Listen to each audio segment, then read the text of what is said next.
Please tell me that I can't, that I won't, that I fail, that I'll never make it out, yeah. Please tell me all the bad, never good, fill my head full of every single doubt, yeah. Please say any negative thoughts, I pop off when I hear people say I cannot. I get off to the thought of proving everyone wrong, I won't stop to the top, so you better back off and get lost. I'ma stay loud, stay proud, never running out, never heading south. I'll be spreading out, call it word of mouth, can't put me down, I'll be getting loud. You can have your doubts, not what I'm about, have your f***ing cloud, it be raining now, I keep making sound, go another round, I'm legend bound, can't stop me now.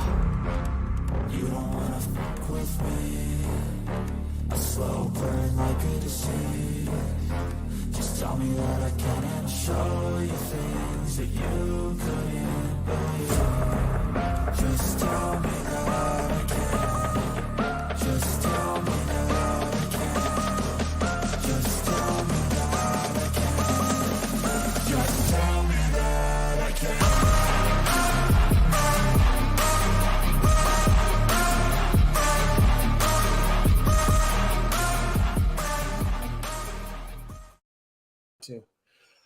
All right, everybody, welcome to another edition of Unscripted. It's me and my boy Rob holding things down. Big shot, Rob! Thursday night football, on, baby. Oh, I'm good, man. How are you? I'm doing all right, man. Everything's good. Woo. It's been a rough week, Rob, but hey, we making it, man. We made it to Thursday. We're making it, bro. We made it to Thursday, man. Hey, you know what they say?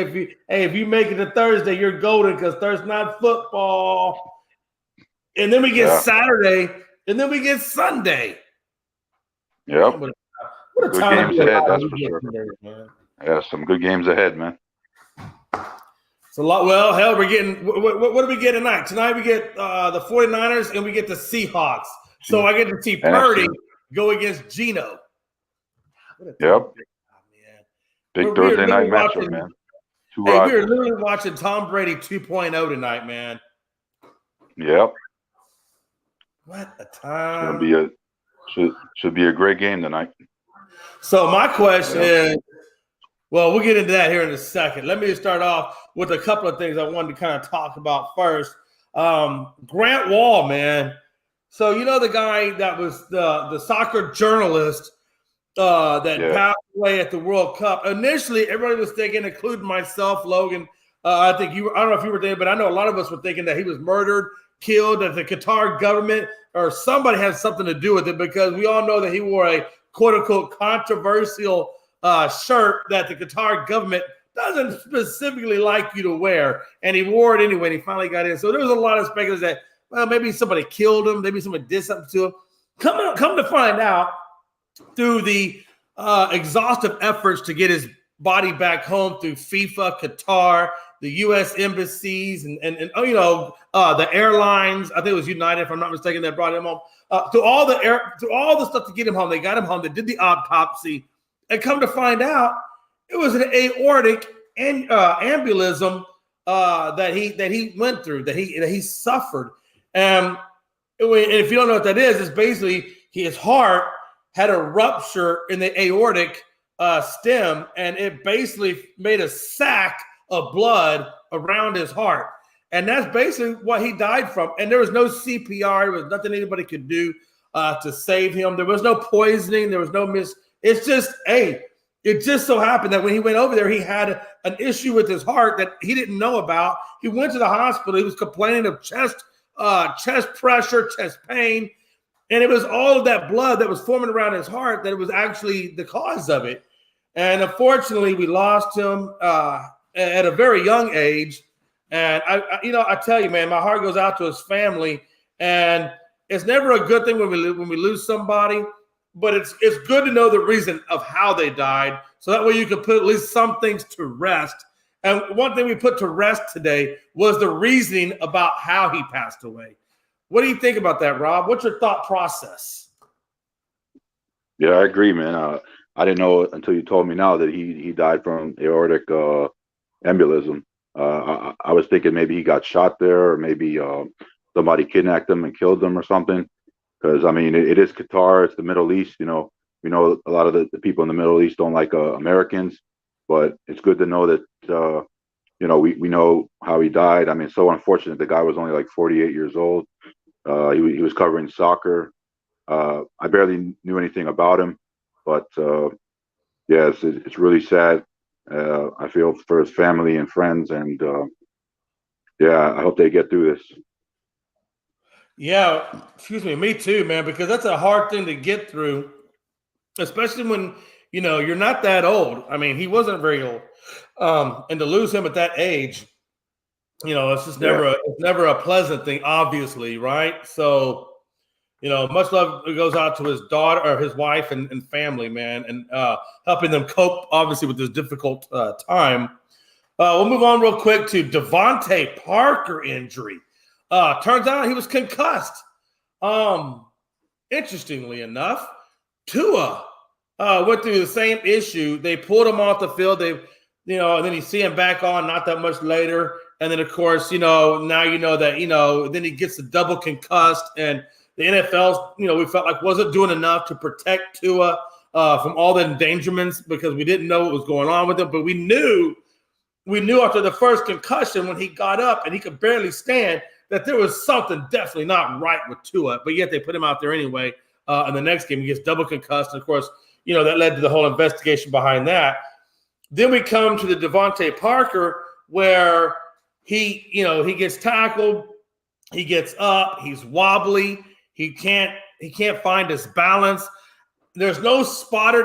Supposedly there's supposed to be NFL spotters that look out for these kinds of things. And that's what they're trying to say is that the NFL is not doing their job because it took Aguilar seeing him in the state that he was in to basically tell a referee, hey, you guys got to call a medical timeout. He's not right. There's something wrong with him.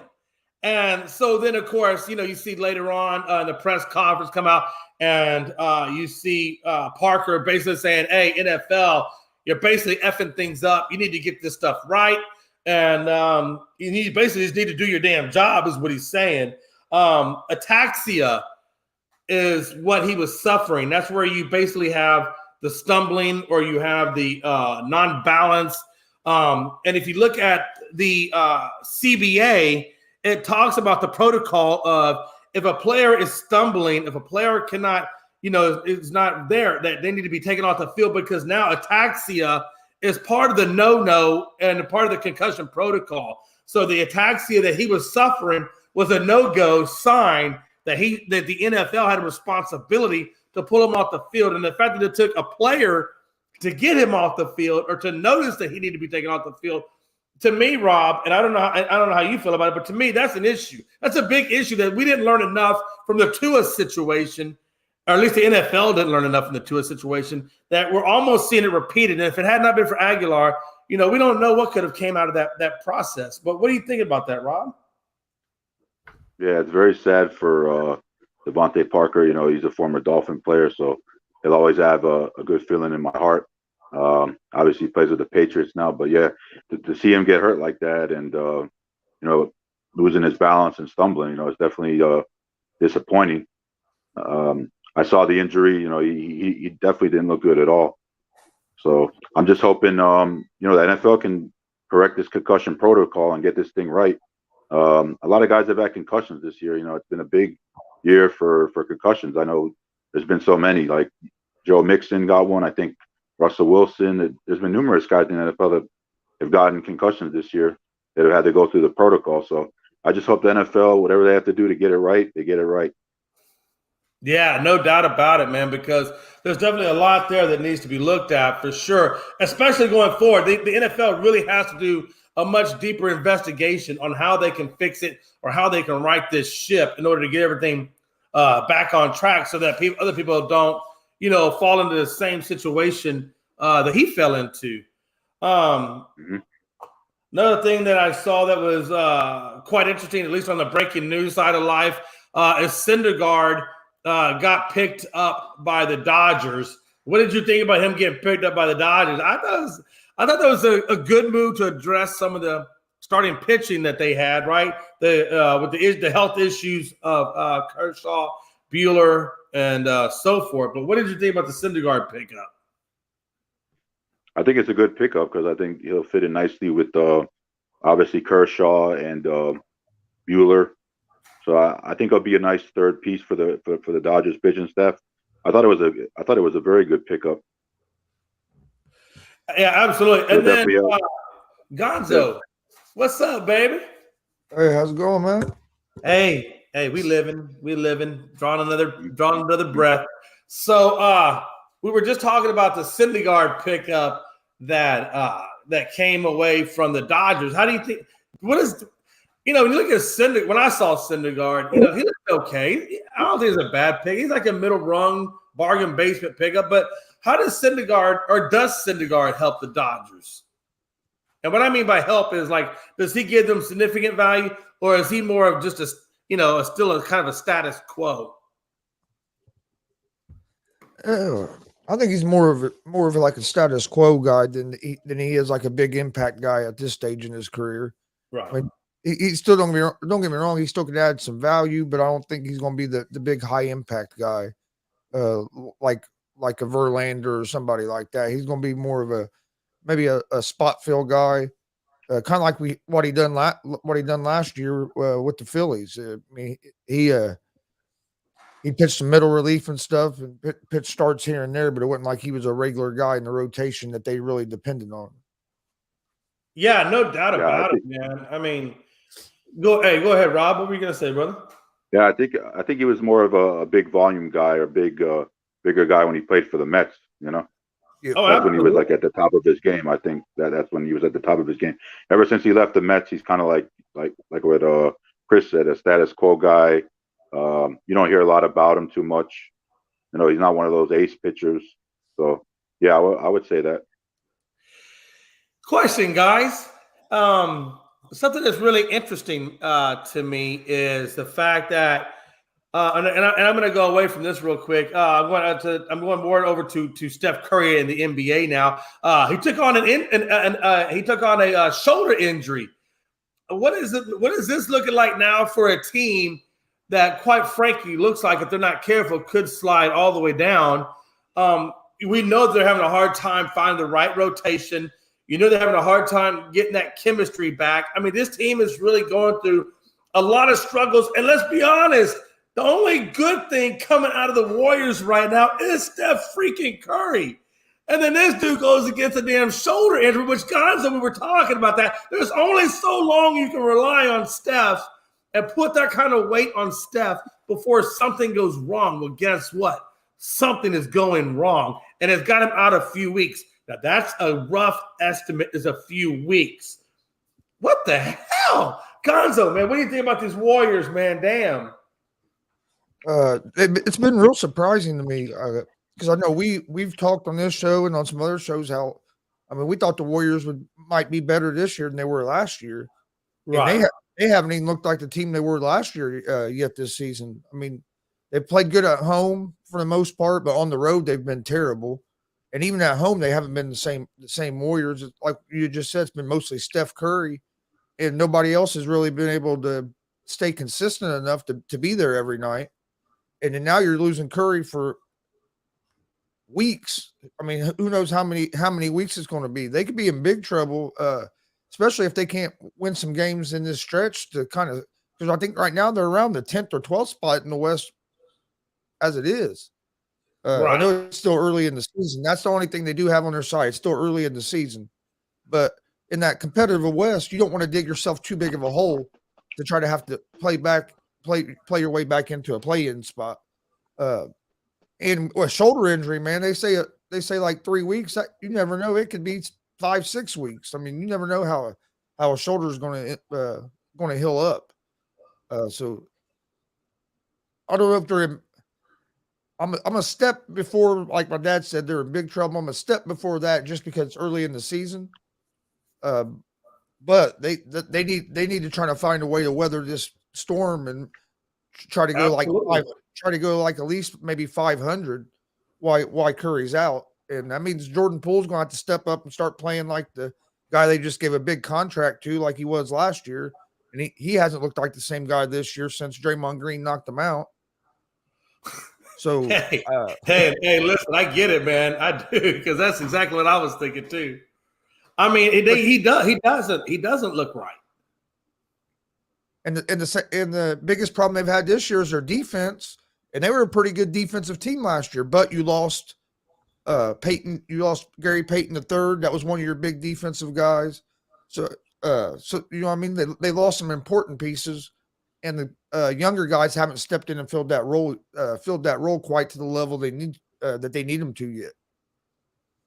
Man, and of all teams, he had to hurt himself again. It was the freaking Pacers. The Pacers. Hey, Wow. Pacers have a better record. Pacers have a better record than the Warriors.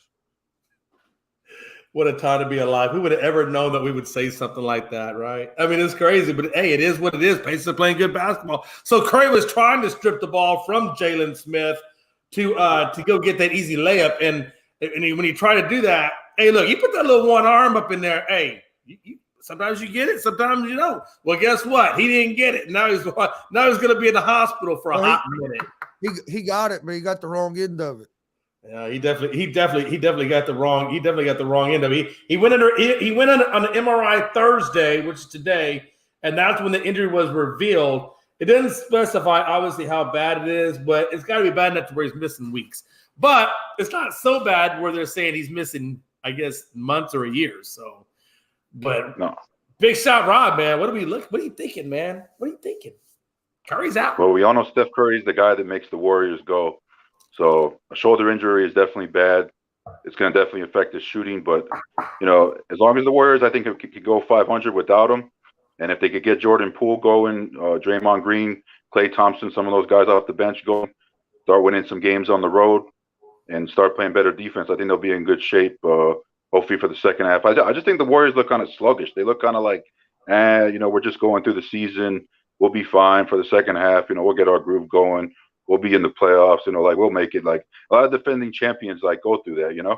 They kind of start off slow, and as the season picks up, they start getting hot. Because coming off that NBA title, yeah, I'm with you. Yeah, coming off that NBA title, it's such a long year and a long process, and then it feels like you start the next season so soon that it's hard to kind of get into your groove like you were last year right away. And another thing, Jay, was you already had Klay Thompson and Andrew Wiggins were out last night during that for that game. So when will they be back as well? So right now you're missing Thompson, Wiggins, and Curry. Man, I'll tell you, those are all your studs right there. Hey, I don't know about you guys, but if this doesn't have LA Rams written all over it, I don't know what does.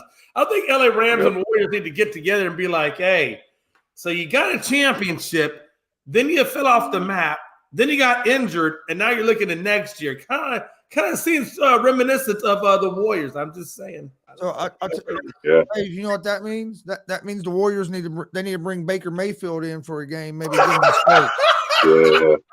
Yeah, right, man. Man, ball, man. And that would be funny though. That'd be something, but yeah. Might not be the right start. But. Championship hangover, man. Shout out to Frankie, man. Championship hangover. That's what the Warriors are going through right now. Hey, it is, man. It is. Hey, real quick, I'm gonna slide over one other breaking news. There's definitely a rivalry, ginormous game coming up before Christmas.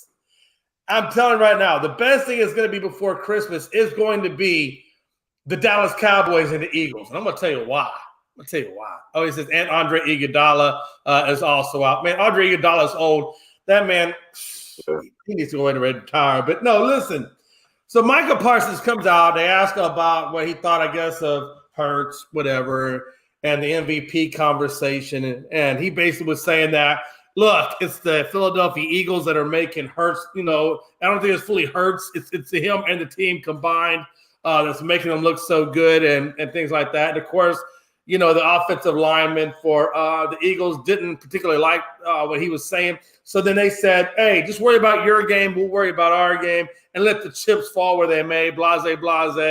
And then they asked, Parsons about it. And Parsons said, yeah, that's why they hate me and things like that. And I don't know. All I'm saying is if your job is to get to the quarterback and the Eagles' offensive line's job is to keep you from that, and you're pissing them off, oh, man, I can't wait to this rumble in the jungle, baby. Let's go. I mean, what are you guys thinking about this? How good is this game do you think it's going to be? Is it going to be a letdown? Is it going to be just a bloodbath? I mean, you got to imagine there's going to be some blood come Christmas Day, right, or on the 23rd.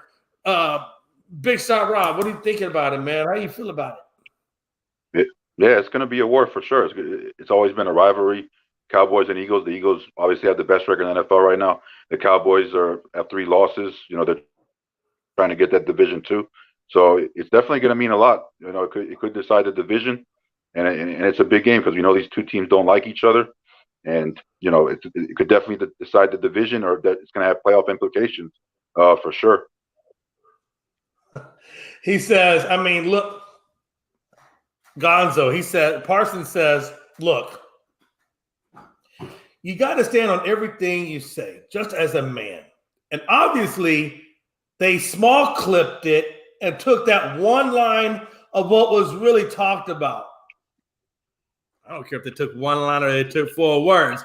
Whatever it was, you pissed some people off, and now we're going to get the showdown come on the 23rd. What are you thinking about that, man, Gonzo?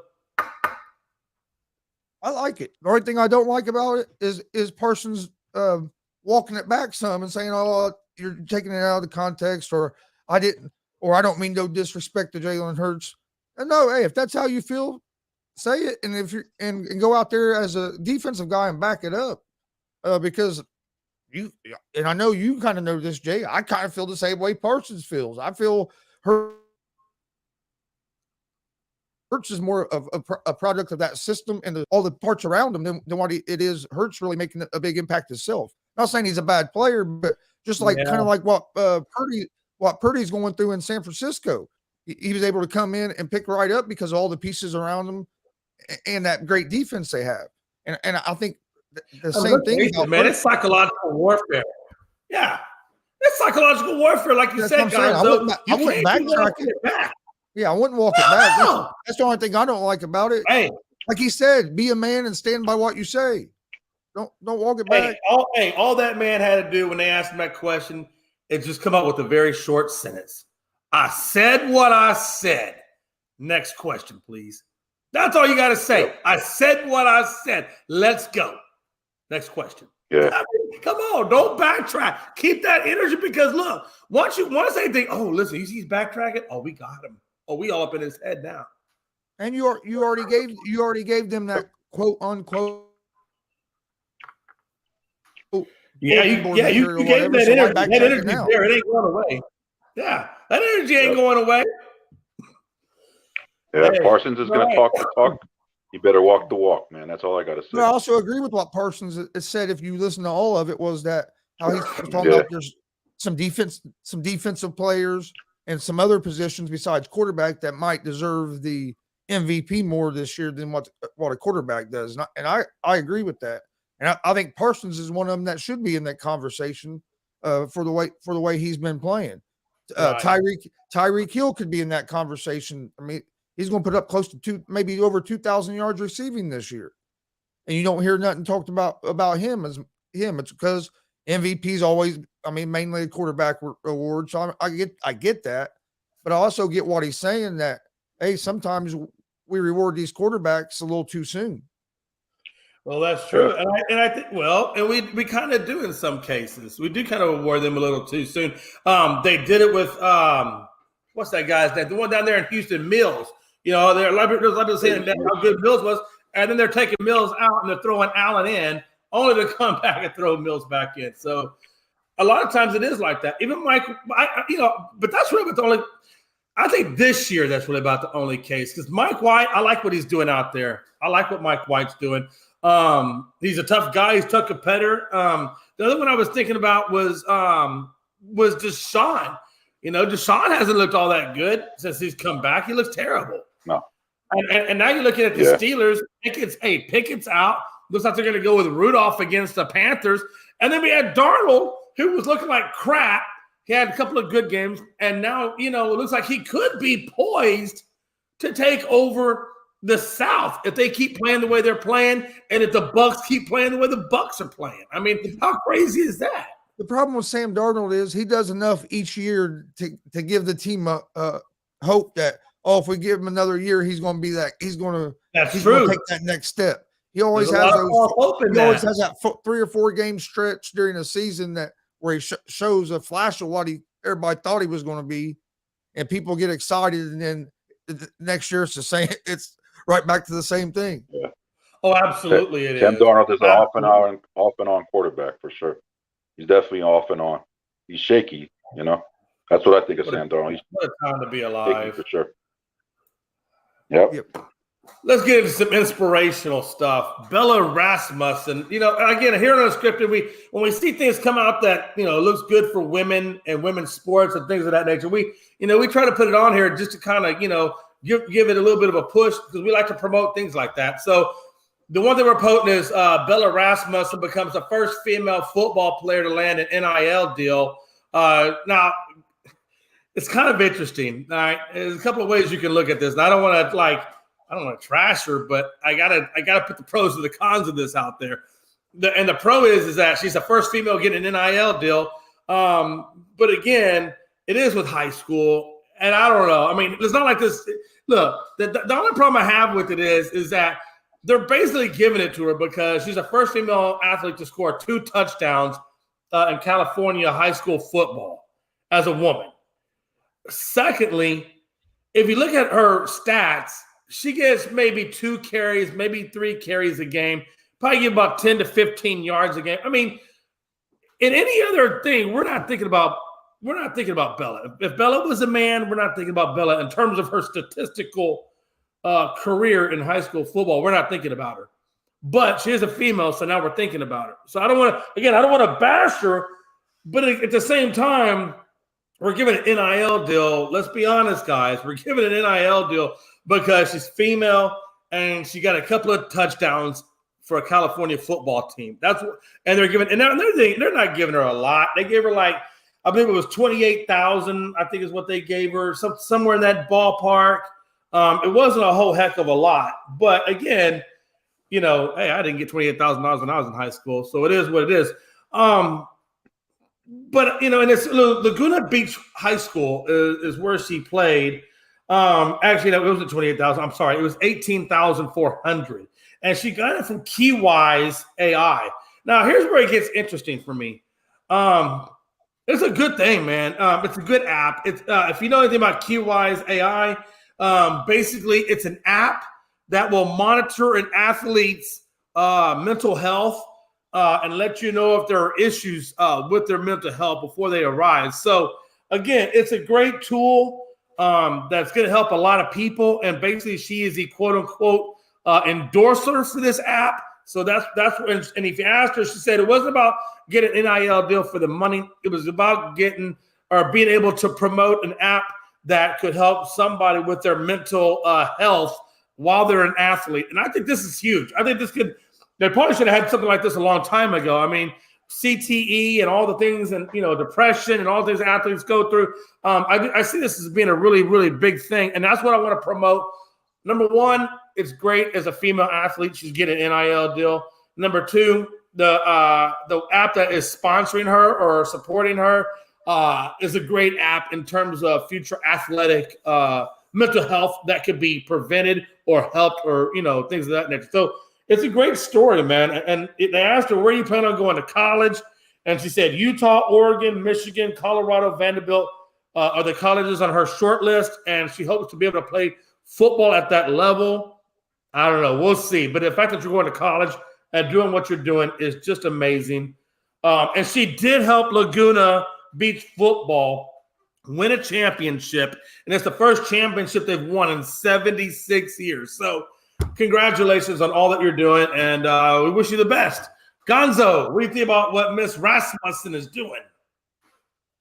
I'm not going to trash it, but I'm not going to trash it because that's not what we do, you know, with anybody. But right. Going back to what you said, it's almost kind of like a publicity stunt for the app. Not her, not that she's doing anything, but I think it's more of a publicity stunt with them. I don't blame her. Hey, if you're going to offer me $18,000, $20,000, I'm going to do it.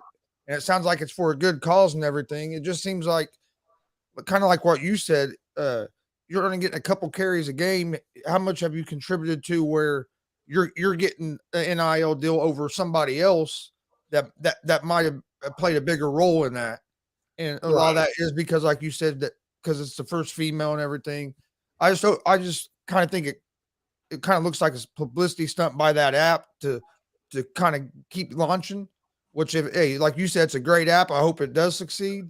And I hope she does good in what she does. But I just think that we should give the NIL deals out to some of the male or female, but the guys that or the people that deserve it, that are contributing a little bit more to their team's success.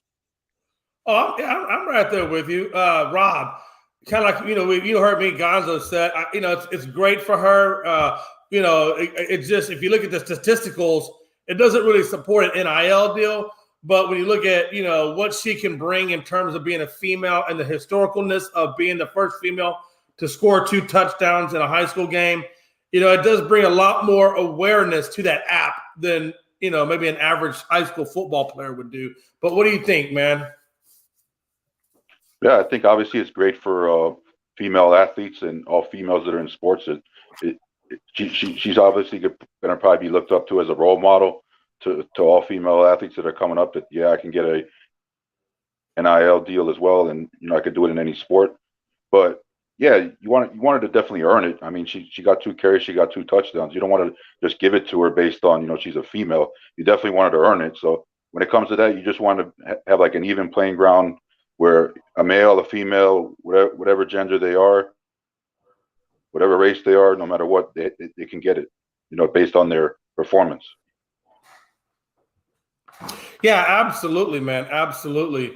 Again, though, hey, Ms. Rasmussen, man, we wish you much, much success wherever it is you do go to college. It's going to be an awesome feat. And you got some really good schools in there. So, man, look forward to see where you go from here. NFL preview and news, fellas. Let's talk a little NFL, man. Damn, Murray is gone for the damn year. Gone. I'm just curious, guys. My question to you is not about Murray. It's in relation to Murray, but really the bigger question is Cliff Kingsbury, man. We've all said that he's had enough time to prove himself. Even with Murray, he's had time to prove himself. And he just hasn't done it. Do you think time has run out? Because here's the interesting part. The GM, and I hope I say his name right, Keem or Kelm, he's taking a health leave. They put him on a leave of absence for health-related issues. Now, I'm not saying the man doesn't have health-related issues.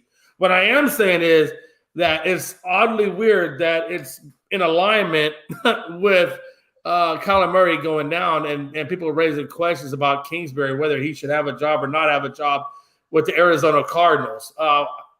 Gonzo, man, again, GM's on leave for health reasons. What's Cliff Kingsbury looking like these days? Oh, man. I think if I was the GM or owner, I'd already got rid of him. I didn't think he should have ever got the extension that he got. Thought, kind of like I said the other day, I think they paid Kyler Murray too soon, and I think they gave Cliff Kingsbury gave him an extension too soon. And I think he'll make at least one more year just because of all the injuries they've had this year. And so I see the owner giving him at least one more season, especially since they just gave him all that money. And I mean, I think the GM and the head coach should both be on the hot seat myself, because if you have to, and the owner, put the owner on the hot seat, because if you have to pay, if you got to put an incentive in a contract because you think for Kyler Murray, because you say you don't study and stuff, and you still go ahead and pay that guy, right there, to me shows that you shouldn't be running a football team. I mean, to me, if you're going to give this guy a big extension and you have to worry about if he's going to do what he's supposed to do, you're paying the wrong guy. And I think they paid the wrong guy in Kyler Murray and in Cliff Kingsbury. That's good points, Rob. Yeah, he's definitely on the hot seat for sure, and it's going to depend on how he finishes out the rest of the year. Obviously, they have Colt McCoy as their quarterback for the rest of the year, so it's going to depend on how he does the rest of the year. And next year, Kyler Murray won't be available until October, November. they're Right. going to have to find a viable starting quarterback until Kyler Murray is able to play again. So if they can't find a viable starting quarterback and they start out slow and not playing well, then he could definitely get fired for sure. Oh yeah, no doubt about it, man. No doubt about it. And again, man, we'll have to wait and see what happens. But it definitely looks like some shaky ground over there in Arizona.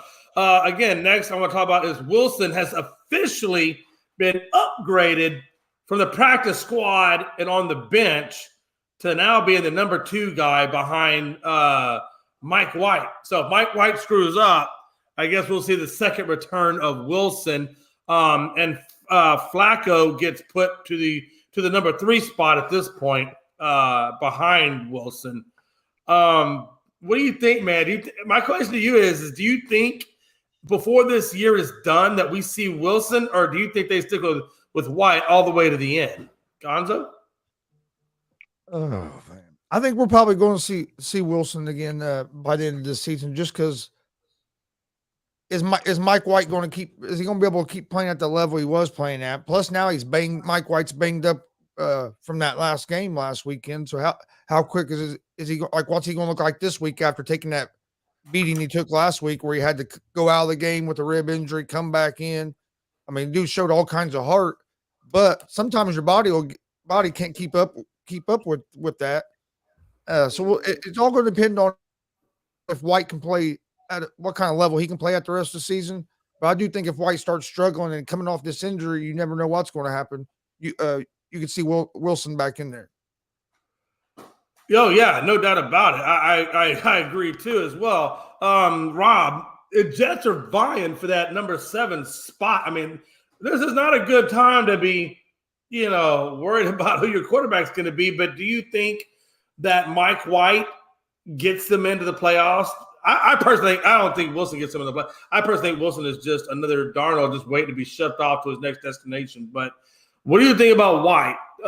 Do you see him riding into the playoffs or trying to get into the playoffs all the way to the very end? Or do you think we see the services of Wilson before we get to the end of the season? I think White could if he's healthy and he's able to play through his injuries. He could have a chance, but if he's not, then obviously they'll go back to Zach Wilson. I'm not a big fan of Zach Wilson, even though they drafted him high and he's their future or supposedly their franchise quarterback. But I do think if Mike White's starting and he can play at a high level, then he could get them in. But I don't think he's going to get them in. I just see probably the Chargers getting that 7th spot. Cam Newton, Arizona. Jesus, man. And listen, I don't know why we keep talking about Cam Newton, man. That dude, we talk about Cam Newton like we talk about Colin Kaepernick. Both of them are well past, I think, being able to be truly effective in the league. I don't care. Neither one of those guys are going to get you to the Super Bowl. So I don't know why we would bring either one of those 2 guys in. I say ride with what you got and then address it in the offseason, man, because Cam Newton and Colin Kaepernick, I'll say Colin Kaepernick's name a couple of times. Neither one of those guys are going to get you where you need to go at this point in time. So do with that as you will. Falcons, Mariota is now having knee surgery because I think they felt like Ritter's going to finish out this season. What does the future look like for Mariota? If Ritter does well, clearly it puts him in the backup. But if he doesn't do well, then it puts him back in the driver's seat. But do you think that wherever he winds up, front seat, back seat, that they're going to go anywhere with Mariota? Or is Mariota just a dead quarterback that we're just kind of hanging around? How do you guys feel about Mariota? Gonzo? I think Mariota's pretty much done. I think if he does, I don't know if he'll even probably be back with the Falcons. They're going to go with Ritter the rest of this season, and then if they don't like what they see from Ritter, they're probably going to try to pick up somebody. So I think Mariota's best chance of it still staying in the league is probably going to be somewhere as a backup again, like he was before he got this opportunity, another opportunity with the Falcons. But he just hasn't, to me, he hasn't showed enough this season where I think another team besides the Falcons is going to take a chance on him as a starting quarterback. So I think if he does get on another team, he'll probably be as a backup. And I think his time in Atlanta is probably done. Yeah, I'm definitely the same page with you. Big Shot Rob, Mariota, man, what are we looking like? Yeah. Brother? Yeah, I think Mariota is just a guy that jumps around from team to team. He's a veteran quarterback, but come on, man, that guy's a backup, man. he's not capable of being a starting quarterback in the NFL. And I think the Falcons are making the right move by going with Ritter, seeing what he's got. If he can't be your future starting quarterback, then you need to either get somebody in free agency or draft a quarterback in the draft. Hey, Gonzo, man, I hate to say this, man, but so Frankie says the Colts will take him on as a starter. It just seems like, and Gonzo, don't take this the wrong way, but you're gonna take it the wrong way. But it just seems like the Colts are like the guard. It's like they're the Goodwill of quarterbacks. If you don't like your quarterback, don't worry about it. We'll just drop it off over there at the Colts, and we'll keep on moving. It's okay. We wouldn't like that till last few years. I know, but it just seems like, hey, what, you don't like your quarterback? Nah, throw it over to the Colts. He'll be all right. He'll be all right. Yeah. Ever since the Colts lost Andrew Luck and he retired, they haven't been able to find a quarterback. Don't you know the Colts are probably begging that Andrew Luck would come back? Yeah, I wish he would. He was a good quarterback. So man, he was a good quarterback. Disappointing. He was a good quarterback. It's definitely disappointing how he went out, and hopefully they can find a new quarterback soon. It's going to be the franchise quarterback, because they had Peyton Manning and they had Andrew Luck for a while, and it seems like now they're going through a rough spell. But think about the Dolphins, how long it took us to find our quarterback, if he even is our starting quarterback for the future. I mean, the last quarterback I can think of that we had that was lasting quarterback that started for us was Dan Marino. Like, how many quarterbacks did the Dolphins go through to get to Tua, supposedly? But we don't even know if Tua is the starting quarterback. So, yeah, we'll see. I mean, I don't know. Like Frankie says, Phillip Rivers was not great for them. I don't feel like personally, because the reason why I say that is he was good. Yeah, he got him a winning record, but it's not like we're like, oh yeah, Phillip Rivers. He was good. He was good for them. But if you want to be, if we're putting the word great on that, if we're putting the word great on that, you could be deep in the playoffs. Or at least past the first round if we're saying great. I don't know. That's just my opinion. Real quick, something a little bit more serious I want to ask you guys about. The NFL is considering roughing the passer penalties as ejections. Wow. And also, if you put a hit on a defenseless player, they're going to say you're going to be ejected as well. So my question is the NFL going too far? Because at what point do we start saying, okay, now we're borderline every day, every hour, inching towards flag football? Gonzo, what is your thought process on being ejected on a defensive player or roughing the passer? Is it me? Unless there's somebody else named Gonzo. You cut out. I didn't hear. You cut out on me. My bad. Well, I didn't hear the last part. But my bad. So what do you think, man? I think it's ridiculous.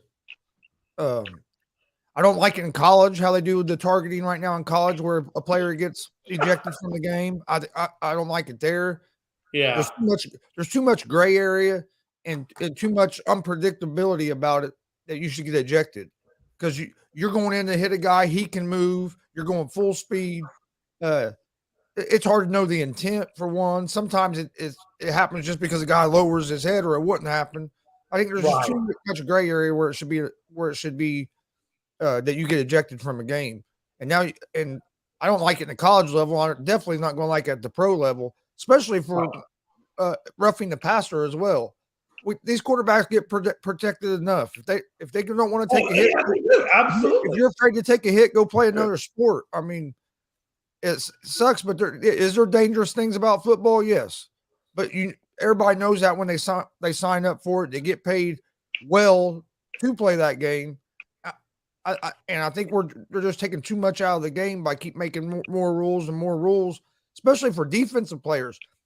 Defensive player don't know what the hell he's allowed to do and not allowed to do anymore. We've seen clean hits that look picture perfect tackles get called for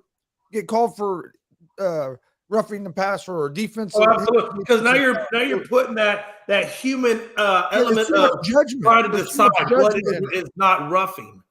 there's too much judgment to me to where there should be an ejection. So let me ask you, man. Hey, Rob. I mean, how much closer to flag football are we getting with this ejections of players? I mean, to me, it's ludicrous we're going with that. Oh, by the way, before you answer that, I did want to bring that. I meant to bring that comment real quick. Nate the Great said Colts are the pit stop between a career and retirement quarterback. But what does he know? He's a Broncos fan. Yeah. Tell me how that Russell Wilson's working out for you. He said they're doing this because of what happened with the Tua and Parker, and that may be they're doing it because of that. But you know what? Again, like Gonzo said, man, a lot of judgment, human error, a lot of things can come into play. I personally don't think it's good for the game of football. But Rob, again, what is your thought process on the ejections on roughing and defenseless players? Yeah, I don't think it's good for for NFL football at all. It's making it more like a pussy sport and like the National Flag League.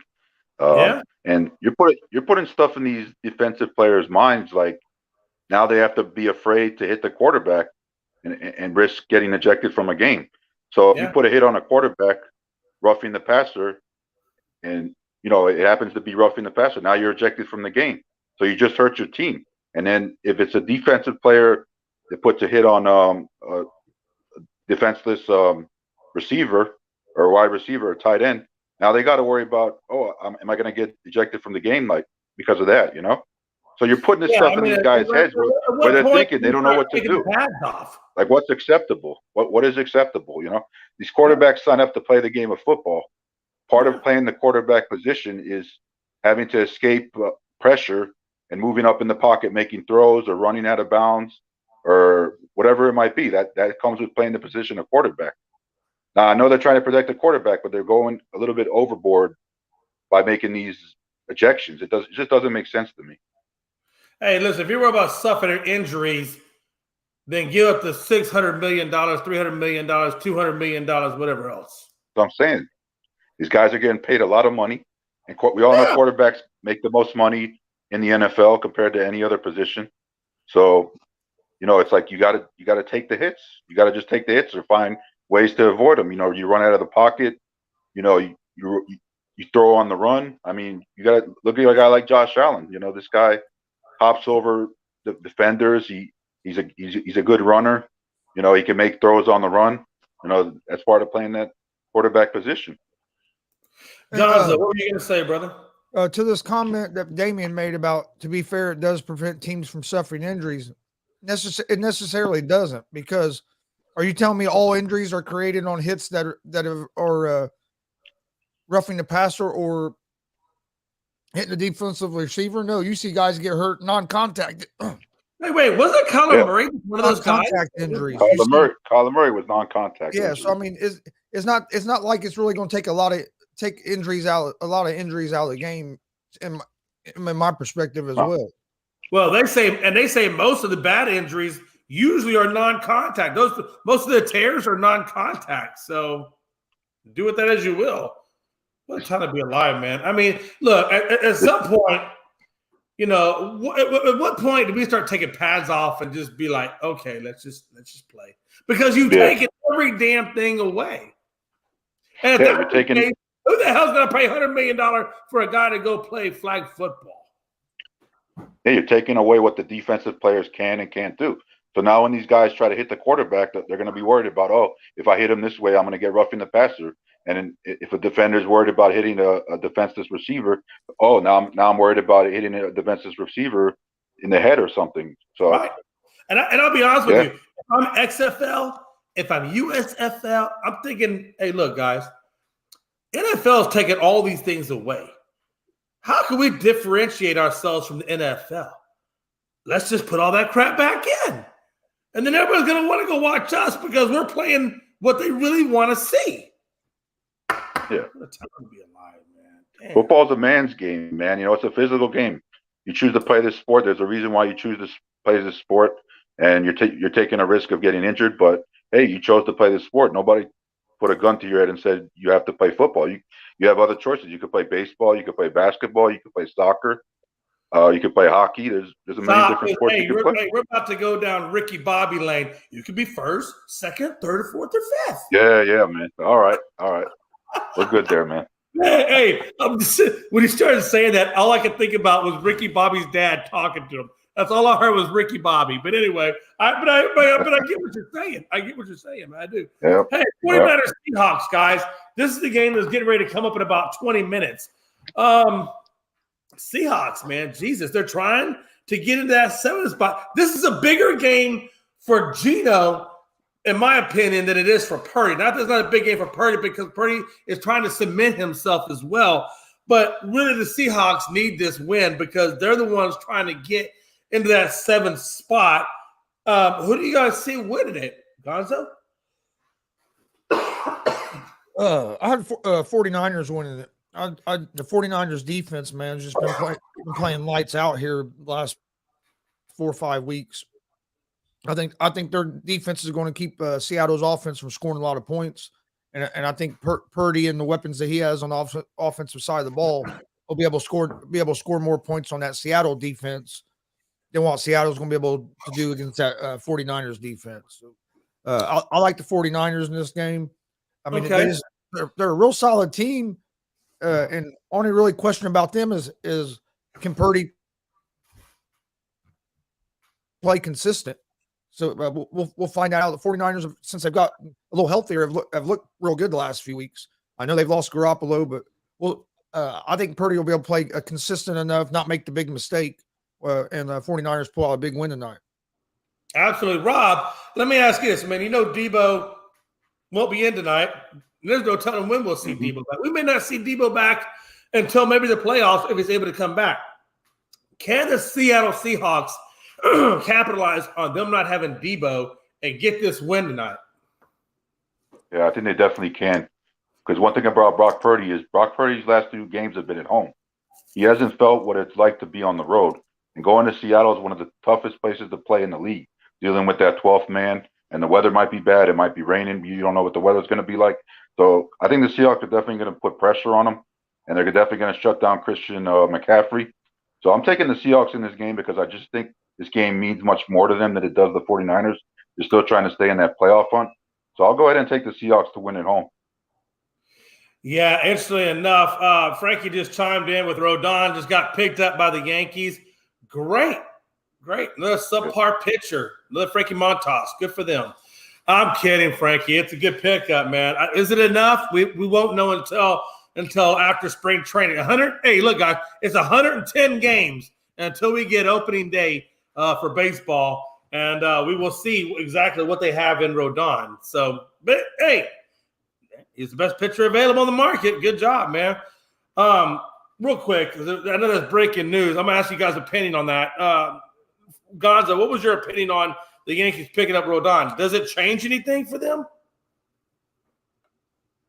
I think it's a solid move for him because Rodon's a good pitcher, but I don't know how much it really strengthens that rotation.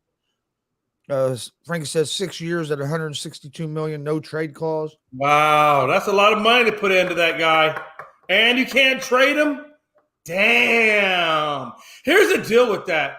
Rob, let me ask you this, man. This is the reason why this is my issue with it. Number one, that's a lot of money and a lot of years to have a no trade, number one. And number two, they addressed the starting pitching, but that really wasn't the biggest issue that I had for the Yankees in terms of improving themselves to compete with the Astros or a couple other teams that are out there. The issue I have for the Yankees is their closer sucks and their middle relief sucks. And again, though, I don't know exactly, when they do have a couple of pitchers, that are due to, that are out there. I know Chad Green's not coming back because he just went through Tommy John. So there is no Chad Green. There probably is no Aroldis Chapman. You got Hamill as your closer. You really have nothing in the way of middle relief. What do you think about this Yankees, man? Well, they spent a lot of money paying Judge, and now they just spent a lot of money on a starting pitcher, Rodon. So, you got to watch how you spend your money. And if you want to have a good team, you definitely need relief pitchers and closers because the starters aren't always going to go the full length of the game. So, yeah, but the Yankees have plenty of money, but I just don't know how much they have. What do they have left to spend on a relief pitcher or closer? Because they do have to get that right. Pitching's always been an issue for the Yankees. So they definitely have to sort that out.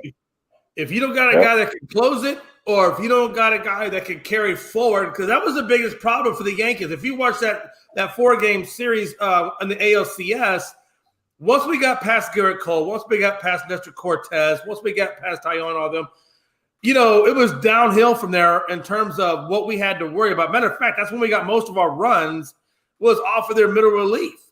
And that's why I feel like that's where that was the biggest need for them, more than Judge, more than anybody else, was that middle relief and that closer. So I don't know, man. We'll see. There's still a lot of time left. Maybe they can pull off some miracles. I don't know if anybody is really out there that's good enough, but we'll see what happens. Let's move on real quick to the Dolphins versus the Bills Saturday. And that's another big game, right? Dolphins, they need to kind of get Tua back on track, and that's another big statement game, I think, for them is going up against the Bills. So, man, can the Bills, or I should say, can the Dolphins stop that run defense, or can they put run defense, and can they contain the likes of Diggs and the likes of Davis at those spots? Gonzo? I like the Bills in this game. I know the Dolphins beat the Bills earlier in the season, but if you looked at that game, the Bills had over 400 yards of offense. It was kind of crazy. If you looked at the box score, you would have thought the Bills won the game, but the Dolphins defense was able to come up with a big plays, and Bills just didn't score any points. I think the Bills are going to be looking for some revenge from that game. But another thing, you're in Buffalo this time. It's going to be down in the 20s. Tua hasn't played well when he's played below like 30 degrees. He's 0-3 with like a 14 QB rating. Not saying that means that he's going to play bad this game, because I mean, there's all kinds of factors. But Buffalo's used to that weather more than Miami is, coming in there to I think they said there could be 7 or 8 inches of snow as well. So I like the Bills here to kind of get some revenge back from losing that earlier game. And like you said, Jay, Tua has not played well for the last 2-3 weeks. Oh, no, and especially now you're going to put him up there in that snow. Hey, let's ask the residential expert who's going to be at the game. Rob, number one, I hope when you're at the game on Saturday, I hope you have your shovel with you. I hope you have your scraper with you. I hope you have your mittens, and I hope you have your earmuffs. Are you ready to go? Have you done your checklist for the game? Yeah, I'm ready to go, man. Tomorrow will be my last day, but yeah, I'll be ready to go for sure, man. I can't wait, man. Even though I'm outnumbered with all those Bills fans and Bills Mafia, man, I can't wait, man. I'm excited. It'll be my first time, or probably like one of my second or third times going on the road to like a stadium and being. Yeah. Well, it'll be like my first time. Definitely being the villain, the hated team, the road team, instead of like rooting for the home team. Hey, there's two things I know about Rob, and Gonzo, I bet you could probably even second this. There's two things I know about Rob. Number one, I guarantee you he will have those hand warmers that you tear and you put it inside your glove. I guarantee you he will have head warmers on, if not even hand warmers in his shoes. I guarantee you he will have that. The second thing I guarantee you is you will not see Rob out there with one of the letters, whether it be B-I-L-L or S, painted on his chest and being part of a rotational crew that spells out the word Bills. You will not see that man without a shirt on, I promise. Yeah. Yeah. You want to put that on the stat line? Gonzo's stat line? What do you think the bet on that is? The line wager is on that? I'll take that. I'll tell you about one shirt. The odds would be too. It wouldn't be good payout on that because I know he ain't gonna have his shirt off either. It's gonna be too damn cold. Man, you know what they say? Hey, you know what they say, Rob, man? You're not a real New Yorker if you go up there without a shirt on. Man, you better take your shirt off and show them that you're a real Northerner. No balls. I'm just saying. No balls. Okay. Maybe if the Dolphins win, I will, man. If the Dolphins win, I will. Drink enough of those $20 beers. Hey, listen, all I know is there is a certain point of alcoholism that you can withstand cold weather, because I did in Wisconsin when I did the polar bear plunge. in Lake Michigan, and I'll never do that again. But there is a certain level of alcohol that is maybe close to death, but that you can survive. Yeah. I'm just saying, you can do it, man. I got faith in you. Quick question. Big game, guys. Big game.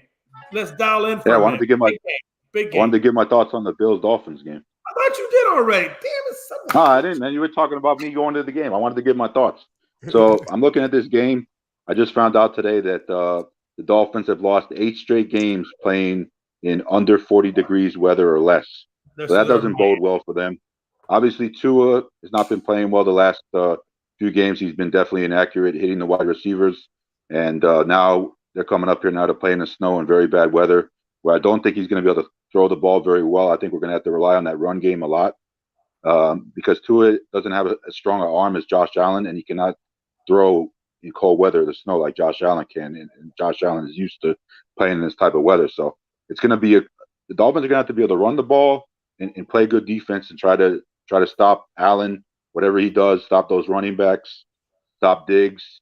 But I see this game coming down to running the ball and defense, but it's all going to depend on the weather, how bad the weather is, because you cannot throw the ball in this type of weather when it's that cold. So you're going to have to run the ball, try to play good defense, and hope you can win the game by doing that. So, yeah, and we'll see how the field goal kickers do too, because, I mean, when it's snowing like that, I mean, it's hard to kick into the wind. So they might have to, like, plow the field and move the snow off the field so they can have room to kick. But, yeah, man. One thing we saw for sure was we saw that when New England went up there, they didn't pass the ball a whole lot. They primarily ran the crap out of it, and that's how they beat. They didn't actually. Yeah, that's how they beat the Buffalo Bills was by running the ball. And I will tell you, and you know that between Mostert and Edmonds, they could run that ball now. They got Wilson, but Wilson is questionable to play. They got Jeff Wilson from the 49ers. They got rid of Chase Edmonds. They traded him to the Broncos. Oh, that's right. My bad. So, okay. So they got Jeff Wilson Jr. and they got Raheem Mostert. So hopefully Wilson will be able to play.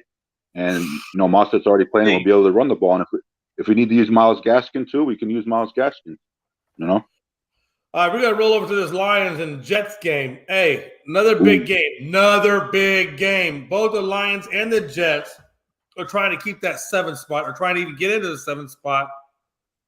We know what the Lions can do because we saw the Lions, what they did last week and how they've been doing previous week. So the Lions are for real. I mean, look, these guys aren't just a pushover team anymore.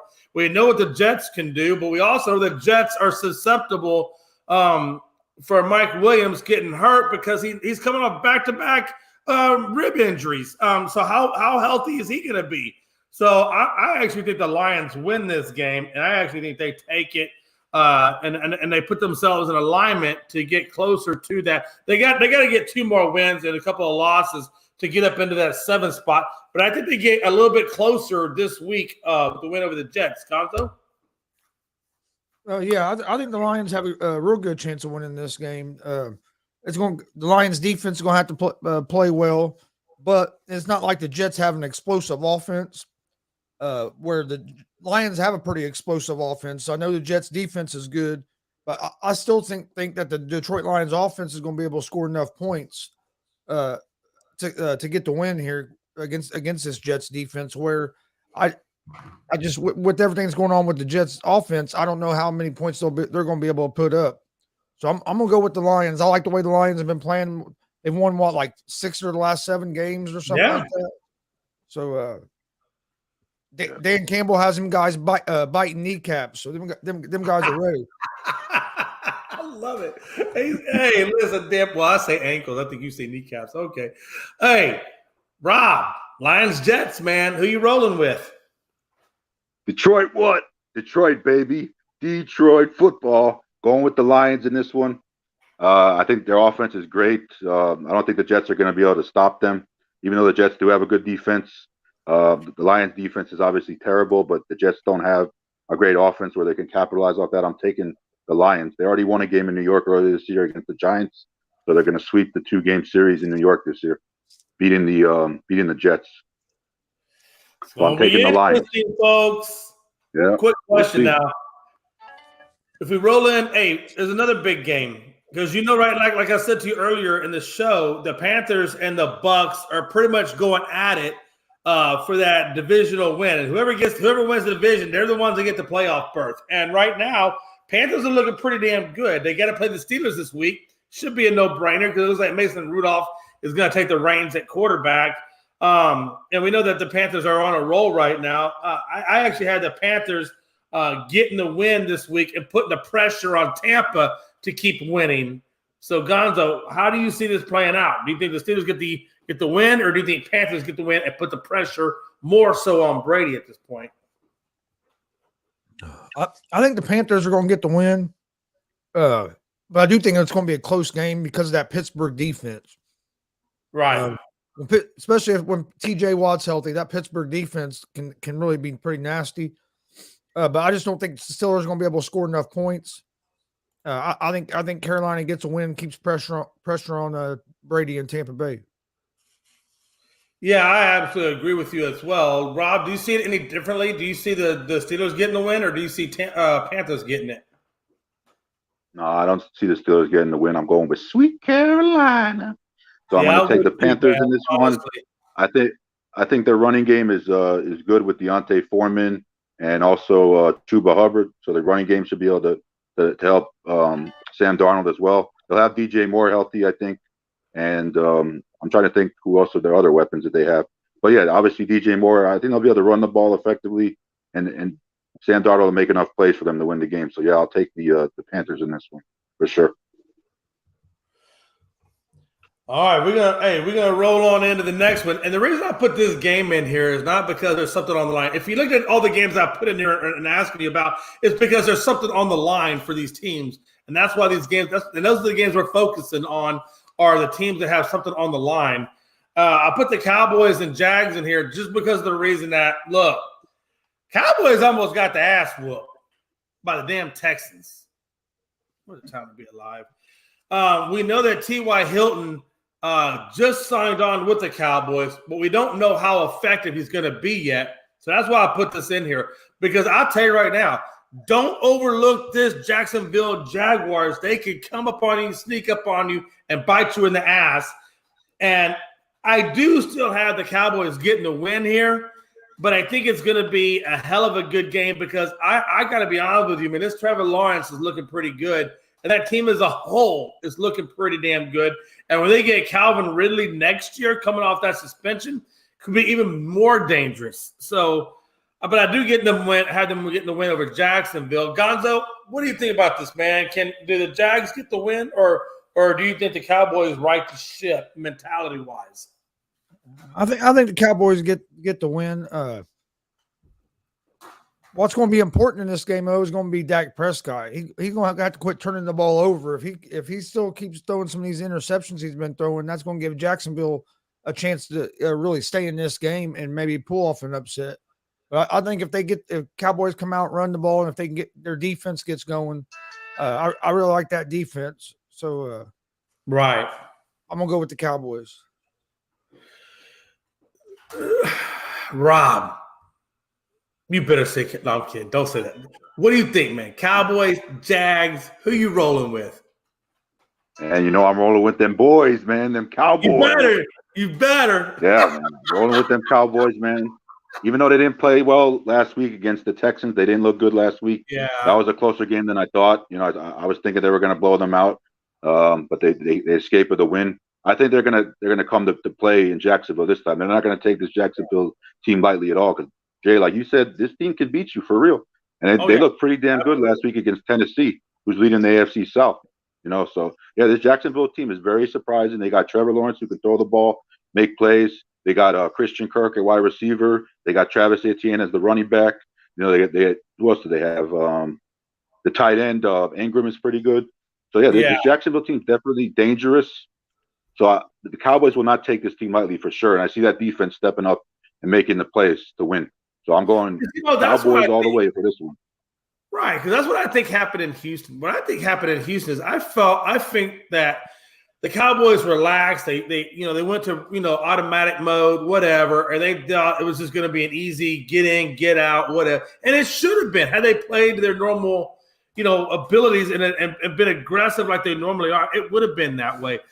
And I think that does show that the Cowboys are a good football team, because even though they took, I think, what I felt like the Texans lightly, they still came back and took care of business, took the win, and been like, okay, we almost screwed up, but we didn't. So that's kind of what I took away from that game. Doesn't mean anything really. We'll have to wait and see how they play against the Jags, and we'll judge them off that game as well.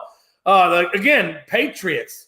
It's another team that's trying to hold on to that number 7 spot that they're currently in, and this is the easiest of the games that they're going to face, because they got the Bills, they got the Chargers, and then they have another team that's in there. I cannot remember for the life of me what it is, but there are 3 teams that they're going to have to face in order to hold on to that 7th spot and keep the Chargers at bay.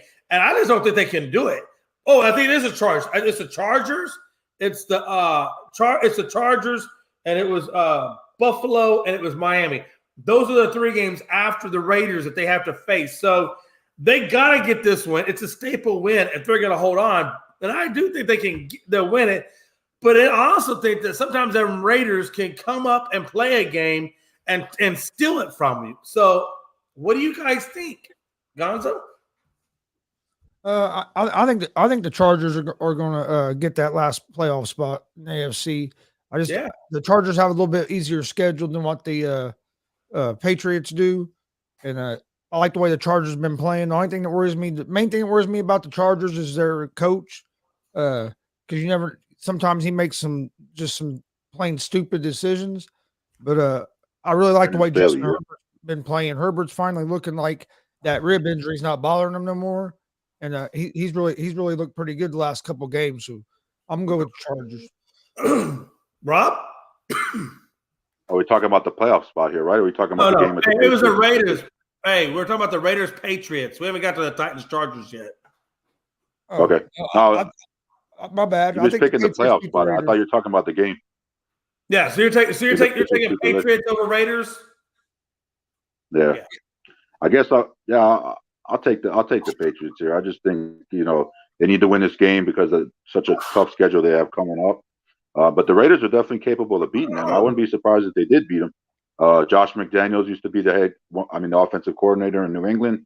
You got Devontae Adams there. You got Derek Carr. You got Josh Jacobs. The defense isn't bad, but I'll go ahead and take the Patriots here. But it's going to be a very close game. I would not be surprised at all if Las Vegas took this game. Yeah, I'm actually going to go with the Raiders in this game. And the reason why I'm going with the Raiders in this game is because Devontae Parker will not be there. He will not be there. So when you lose your number 1, that means you're going to have to rely on Aguilar and, company to get you there. So for that reason and that reason alone, that's why I'm taking them. So we'll have to wait and see. And I think also Stevenson may not be their lead running back. I think now they're going to rely on Kevin Harris. Yeah. That's like the third string back. They did lose Stevenson. I think the bulk of it's going to go to Kevin Harris because Damian Harris is still out. So it's going to be an uphill battle for the Patriots, I'm telling you. The Patriots always find running backs to perform, though. The Patriots always find running backs that are good, though. They always find the right running backs that can play. They have done and stuff. Yeah. Well, that's because Bill has a good eye for talent a lot of times as well. Yeah, he does. Hey, number 7 game, Titans, Chargers. And again, for the reason we just talked about with the Patriots, the Chargers are trying to get into it, and they're going up against the Titans. And I do think that the Chargers get this win. Although I really want Derrick Henry to have a kick-ass game. But, yeah, I think the Chargers do get the win over the Titans, and I think that's going to help them further get up the road where they got to go. Gonzo? Oh yeah, I think the Chargers win this game as well. I think the Chargers win this game because, like I said before, when I answered this premature, I think Chargers are going to get that last playoff spot.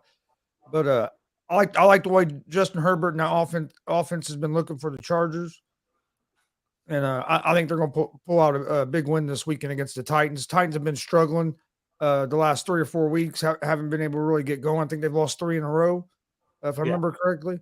So I think the Chargers are going to ride a little bit of momentum they have in, and try to keep on picking up a win to get into that playoff spot. Yeah, absolutely. And then we're gonna roll I said Gonzo twice. Rob, man, Yeah, Titans, Chargers. What are we looking like, brother? man, this is going to be a close game. It's going to be a tight one, man, because I don't think that the Chargers are going to be able to stop Derrick Henry completely. But I think the Chargers will do well offensively because I think the Titans are last in like pass defense in the NFL to like wide receivers. So Justin Herbert's definitely going to be able to throw the ball to guys like Keenan Allen and Mike Williams and the tight end Gerald Everett. The tight ends, like Chris said, definitely been struggling the last couple games. They lost to the Eagles in Philly. They got blown out there. I wasn't surprised that they lost that game, but then they came back home and had an awful performance against the Jaguars, which is a team I think they should have beat, and that knocked me out of my Eliminator Challenge bracket thing. But yeah, I'm going to go ahead and take the Chargers at home here. I just think they have enough to pull it out with Austin Eckler and Justin Herbert, and they just have the better quarterback with Justin Herbert. I think Herbert's better than Tannehill, obviously. So I'm taking the Chargers, and they need this win to stay in the playoff race. I think the Titans could still lose, and the way the AFC South is so bad. I think they can still win that division, and they're still in the driver's seat to win that division. So I'll take the Chargers in this one.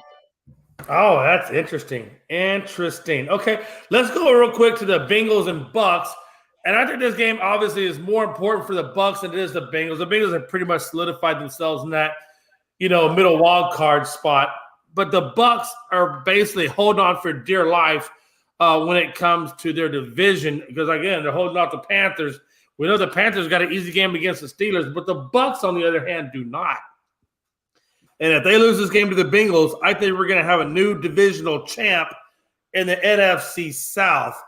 What do you guys think, man? Gonzo, do the Bucks hold on?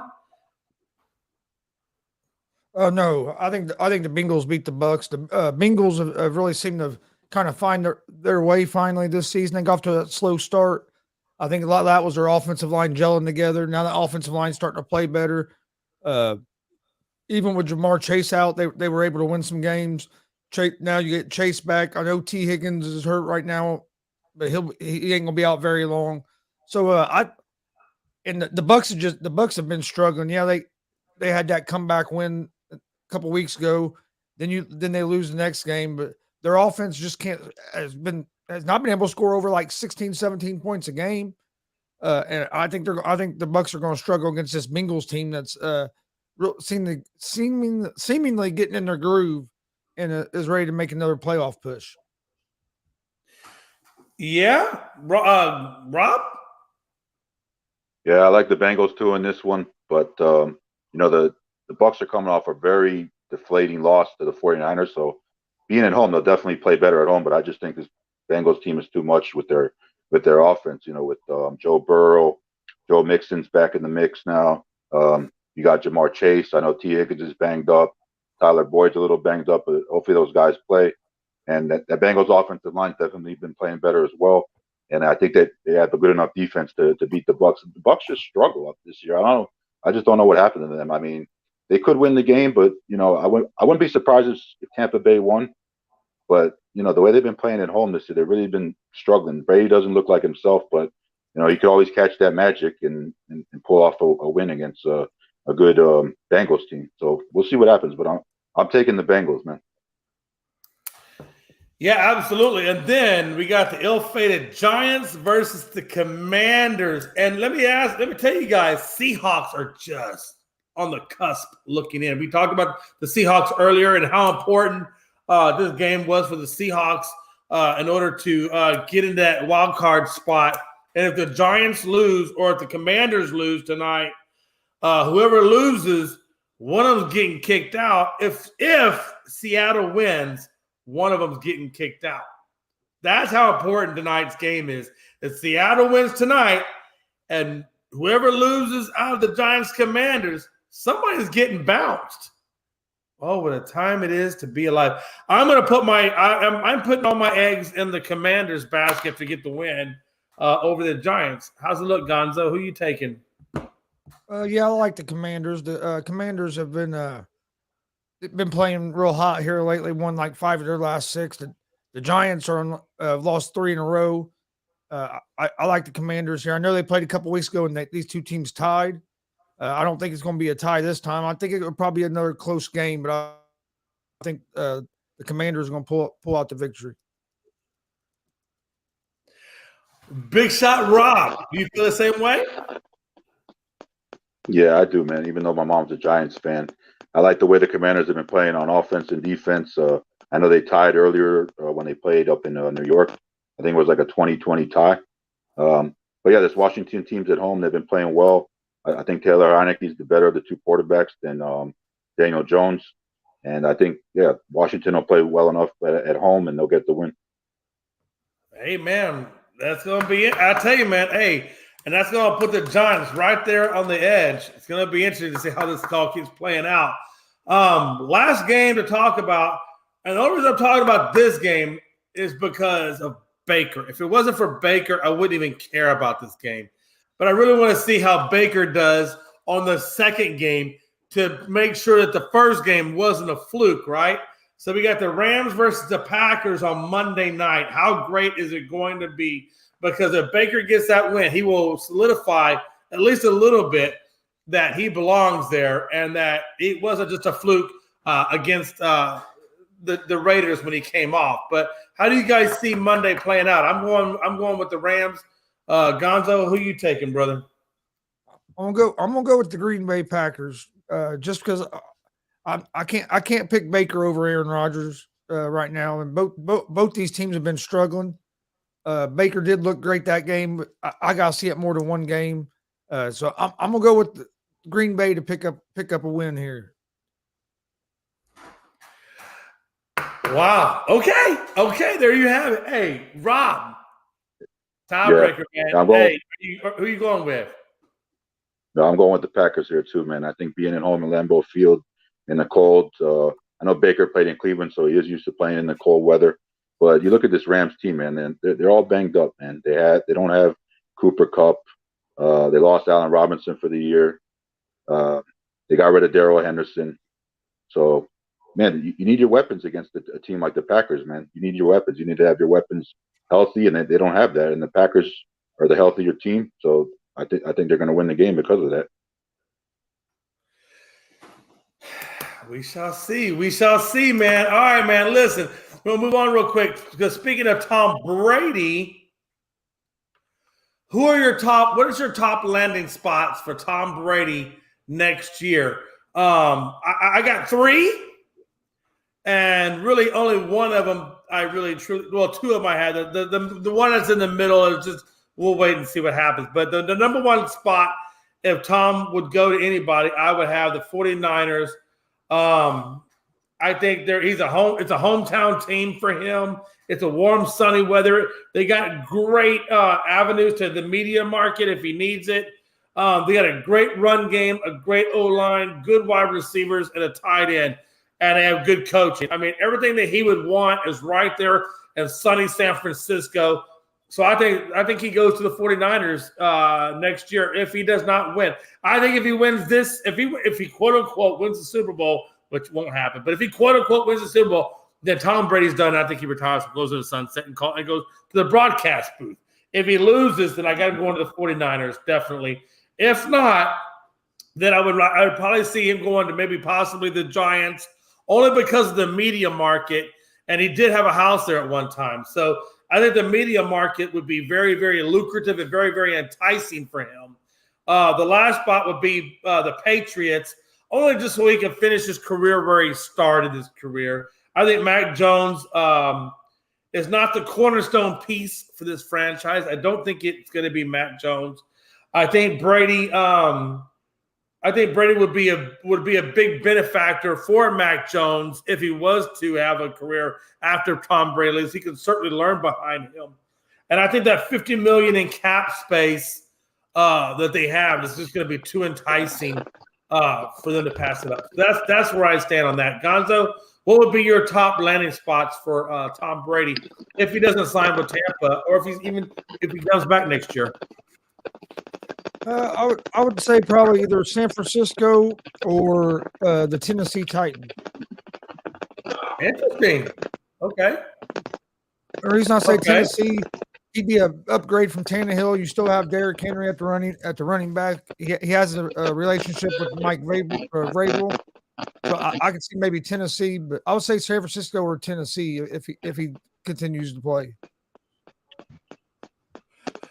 Yeah, absolutely, absolutely. Big shot, Rob.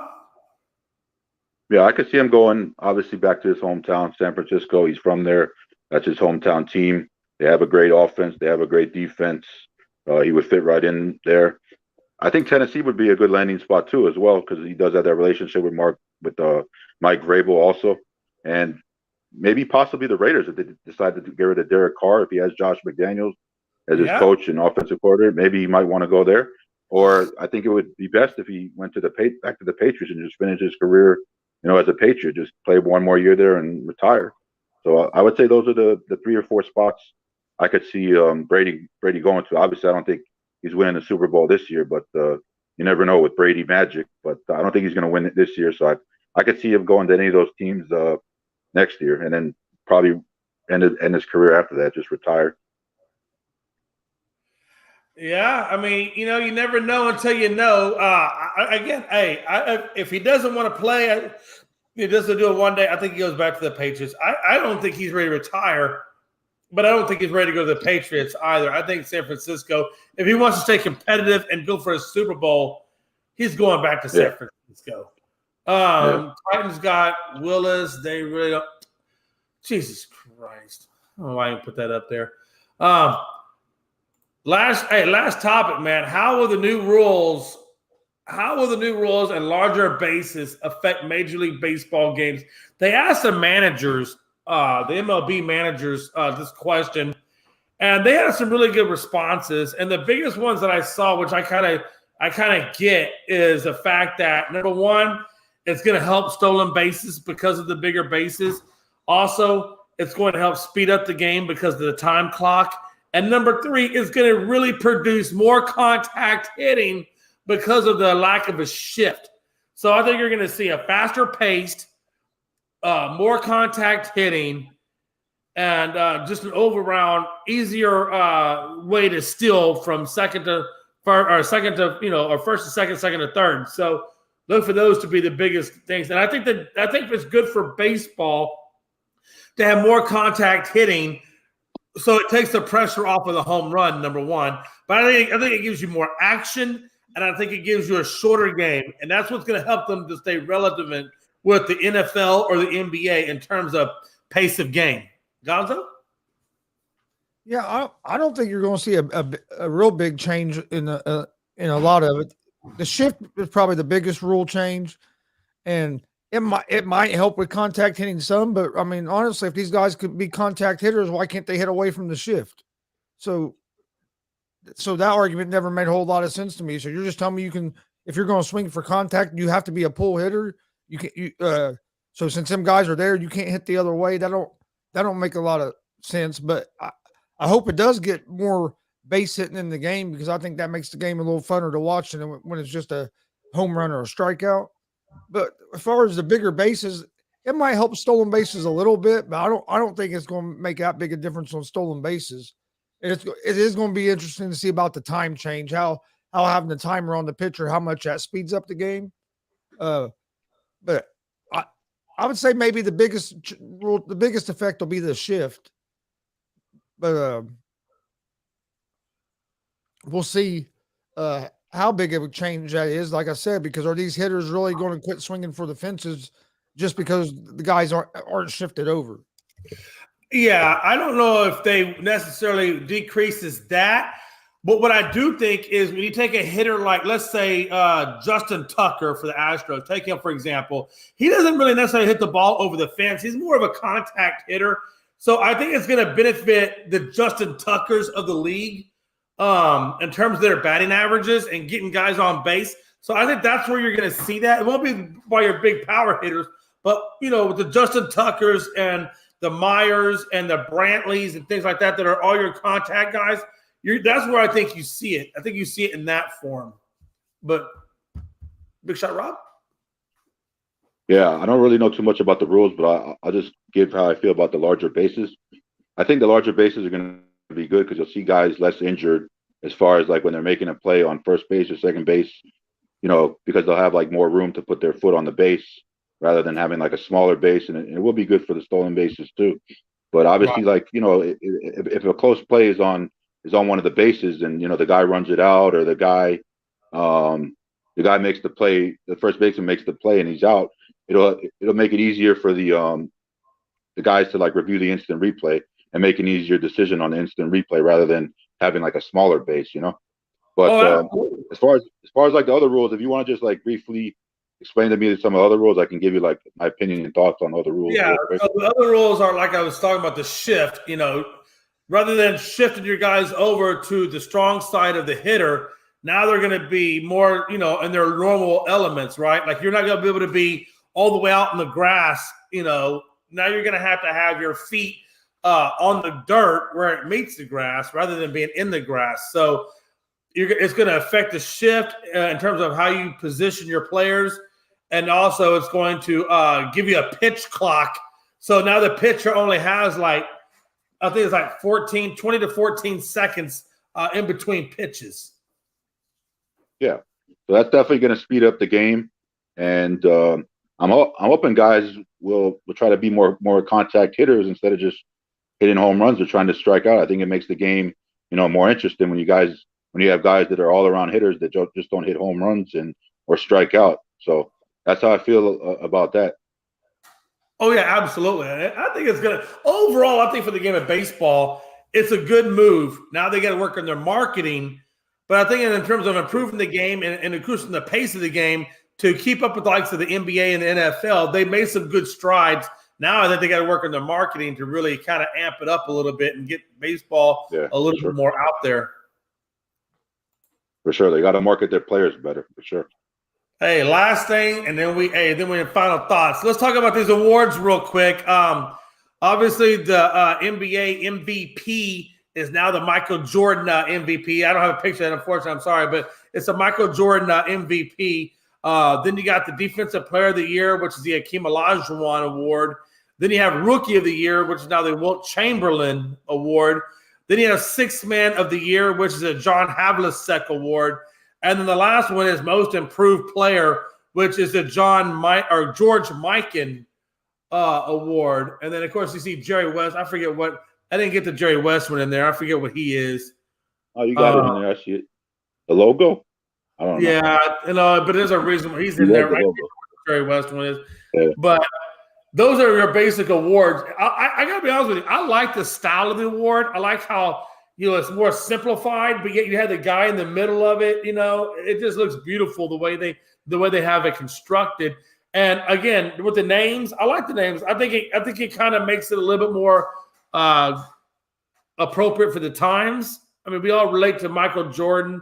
We all relate to Hakeem Olajuwon when it comes to defense and so forth. Havlicek, I don't really know enough about Havlicek to really put him at Sixth Man of the Year, but that's what we have. Gonzo, what do you think about the awards, brother?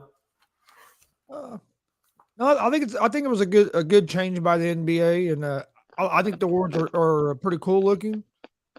And I didn't have a problem with the way they done it by naming it after some of the all-time greats. I think that's a good way to honor some of the history of the game. So I think this is something that the NBA got right. Big Shot Rod, man, how do you feel about it, brother? Yeah, I like the name changes to the awards. I think Defensive Player of the Year definitely fits for Hakeem Olajuwon. What was the one for Wilt Chamberlain? He was I know Michael Jordan was Rookie of the Year, and I did find out Jerry West. Jerry West is Clutch Player. Clutch Player of the Year is a Jerry West trophy. Yeah, so that fits him, and then the Rookie of the Year definitely fits Chamberlain. I mean, I wasn't around back then to know how good he was as a rookie, but the Michael Jordan MVP award definitely suits that for Michael Jordan because he's the greatest player of all time. So it's good that they named the award after him instead of LeBron.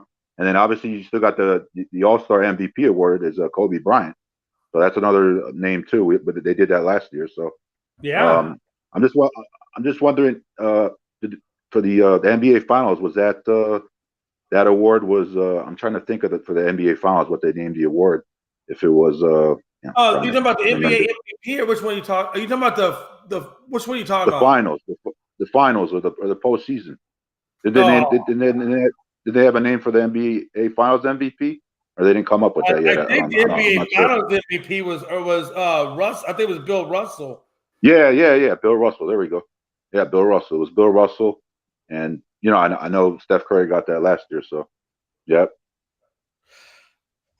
I was really kind of hoping to see a Kobe Bryant name in this, only because of his passing and what he meant to the game of basketball. Yeah.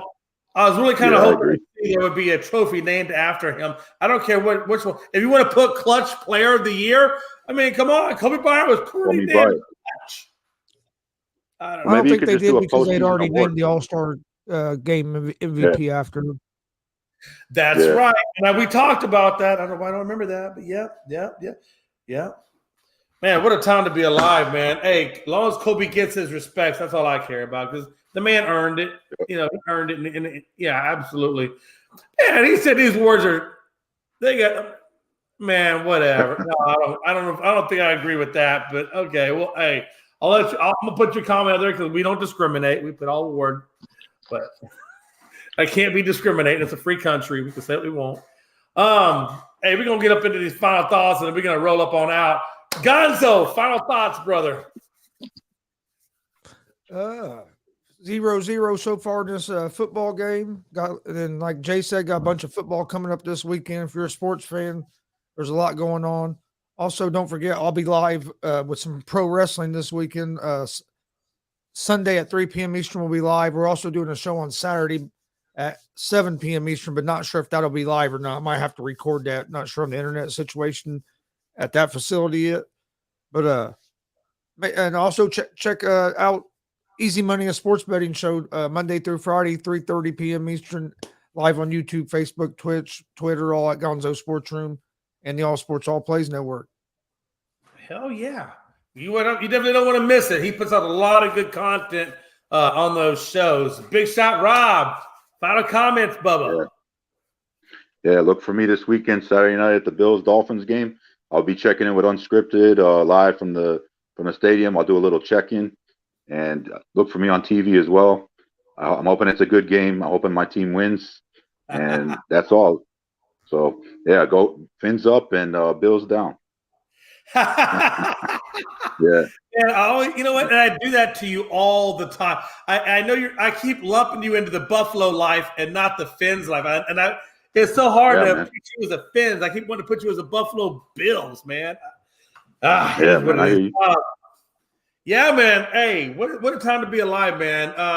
It's going to be a good game tonight. I see a lot of good stuff coming out, so I think it's going to be a struggle. But hopefully, I'd like to see these Seahawks get the win and get into that playoffs, man. So we'll see what happens out of that. Again, though, I want to appreciate everybody for stopping by, man. I want to appreciate Gonzo for hanging out, man. Big shot, Rob, man. Love you guys. Logan couldn't be here. He's going to go make dinner now. I guess he had to work late. Frankie didn't want to come on the show because, well, Frankie didn't have nothing to root for. I mean, what does Frankie really have to root for? The Lakers suck. The Yankees suck. The Patriots suck. I mean, you don't see but Frankie on there, but unless something good is going on. And he did get Rodon, so I know he's going to be happy at least tonight about the Rodon thing. But Frankie knows. Frankie knows I love him. Hey, tomorrow or Saturday at 4 p.m. we will be on. It'll be another early show because Jay's got a birthday party to go to. So 4 p.m. tomorrow, or not tomorrow, Saturday, 4 p.m. Saturday, we will be on, and then next Saturday after that. We'll be back to our 8 o'clock time. But Saturday, 4 p.m., we will catch you guys next. And also, check us out on Twitter, Unscripted Guys, all one word. TikTok, Unscripted Sports, all one word. And until next time, man, hey, y'all have a good night and enjoy the hell out of this game, man. We'll talk to y'all later. Peace out. Deuces.